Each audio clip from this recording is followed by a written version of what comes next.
Hey everyone. So for today, I thought I'd review some kind of technology. I didn't know exactly what to review when I was planning this video. I wanted it to be something new, well, new-ish, at least be a couple months old. I didn't really have the funds since I'm kind of just starting out with this. Um, so I bought something that I feel would be like a good deal for someone trying to figure out what would be a good purchase. So I went ahead and I got the new-ish Samsung Galaxy Discover phone. I hold it at this angle here. So as you can see, it's kind of similar to the old model iPhone 3G and 3GS. Um, I chose this because it was actually a prepaid phone. In Canada, it's available with TELUS. Um, and it was prepaid and it was only $69.99. And I'll explain the specs in just a second, but first I'll just mention the other stuff that it came with. It came with earbuds, uh, quick start guide, and all the information in the packet there. It came with a USB to micro USB cable and a power brick. So, I mean, that's a good thing if you need another micro USB charger. Um, and it came with the prepaid SIM card and um, $20 that you can use towards a plan, pretty much. Um, and like I said, as for specs, it's actually pretty impressive. Um, it's running Android 4.0, so that's Ice Cream Sandwich, I think. Um, it has a 3.5-inch touchscreen, which is the same as the older iPhones. Um, it has three capacitive buttons on the front. Um, and it does not have a front-facing camera, but it does have a rear camera, and I believe it was 3 megapixels. It also has expandable memory up to 32 gigabytes, and considering also Boxing Day and all the sales going on now for this week and probably for a little while, they have tons of micro SD cards on sale. I even picked up some Lexington ones, 32 gigabyte micro SD cards for only $19.99. So that was a pretty good deal. Uh, Sorry if I say or a lot. I'm trying to work that out. It does have a cheap feel to it, and it also feels very light. But it runs pretty well. And here I just press the button to start it up, and we'll just watch to see how long it takes to start up fully.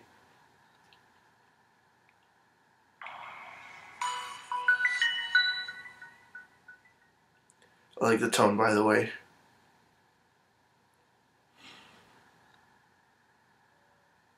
And there you can see the 3 buttons at the bottom.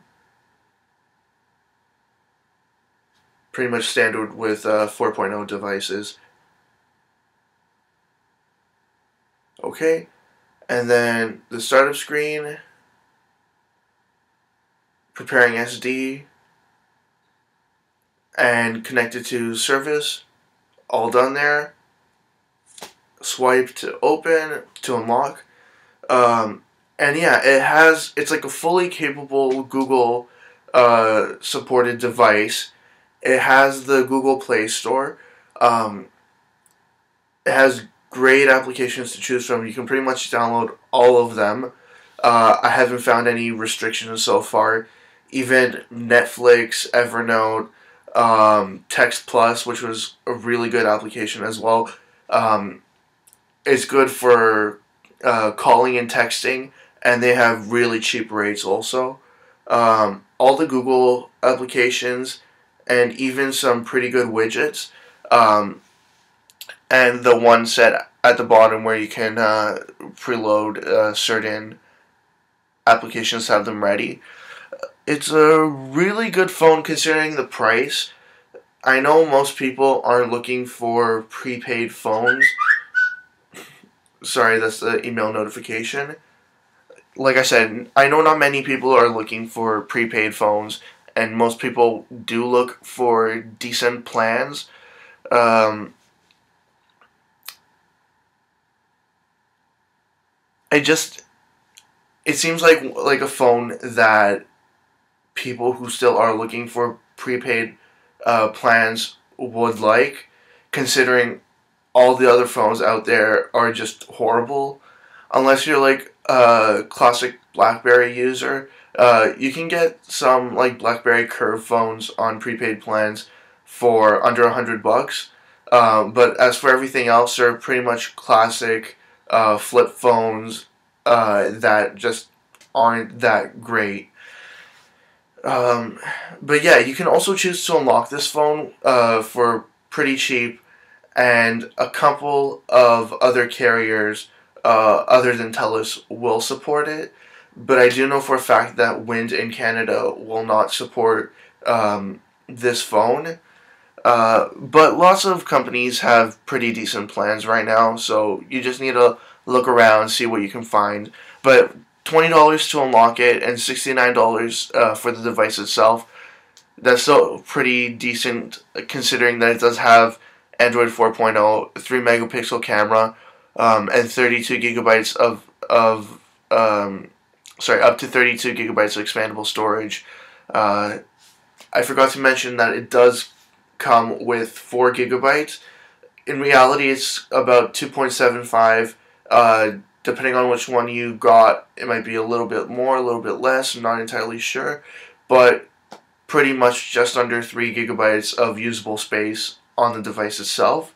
The speaker is on the back, and that's one fault that I had with it, but otherwise the phone just feels great in the hand, although it does feel a little cheap. Um, but yeah, that's about it. I'll post um, a full written review on my blog that will be indicated below the video. I'll have the website and all my other information under there. Um, so yeah, look out there for the written review, and I'll have my rating for it there as well. I have some preliminary thoughts right now, but until I get the full written review out there, I won't have any ratings yet. But just so you know, if you haven't been to my website before, I rate on a scale from 0 to 5 with half ratings in between, and I'll outline everything specifically in the ratings. Um, but yeah, that's about it. Get the phone if you're looking for a cheap Android 4.0 device, unless you're able to sign up for a contract, like a 3-year contract, and get a free device. This is definitely a good choice, especially if you just want to get something simple and cheap. Anyways, see ya.